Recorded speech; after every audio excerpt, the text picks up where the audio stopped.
Vous savez, j'ai lu un livre qui a changé ma vie. Enfin, pas complètement, hein. J'ai toujours un découvert, mon ex me déteste, et je fais des crises existentielles devant les rayons yaourt, mais ça m'a donné une nouvelle perspective. Ça s'appelle L'art subtil de s'en foutre.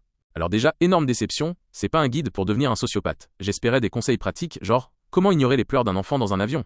Quelle excuse bidon utiliser pour éviter d'aider un pote à déménager? Mais non, en vrai c'est plutôt un manuel de survie mentale. Parce que, paraît-il, on vit dans une société où on veut tous être heureux. Erreur. On veut la richesse, la paix intérieure, le glow-up, mais on veut aussi bouffer des tacos à 3 heures du matin et dormir jusqu'à midi. À un moment faut choisir. Et c'est là que le bouquin te balance la vérité en pleine gueule. Tu ne peux pas tout avoir, donc choisis bien ce qui mérite ton énergie. Bon, sauf que moi, mon énergie je l'utilise principalement pour me plaindre et rafraîchir mon appli bancaire, donc déjà j'étais pas prêt. Mais Mark Manson, l'auteur, il va encore plus loin. Il te dit carrément: la vie c'est une série de problèmes. T'en veux pas? Trop tard? T'en as. T'as peur d'échouer? Bah sache que tu vas échouer, c'est garanti. Mais c'est bien, l'échec, ça fait partie du jeu. Le bonheur, c'est pas une destination, c'est choisir ses galères. Et là j'ai eu une révélation, je me bats pour des trucs totalement débiles. J'ai passé 1 heure à répondre à un DM d'une meuf qui, de toute évidence, en a rien à foutre de moi. Je me suis énervé contre un mec qui marchait trop lentement devant moi, alors que moi-même je sais pas où je vais dans la vie. J'ai changé de tenue 4 fois pour aller au Franprix, alors que le caissier il va pas me juger, lui il vit sa meilleure vie en bipant du surimi. Et le chapitre qui m'a achevé, c'est celui sur la mort. Oui, en plein milieu d'un livre de développement personnel, l'auteur te balance, tu vas crever. Super ambiance.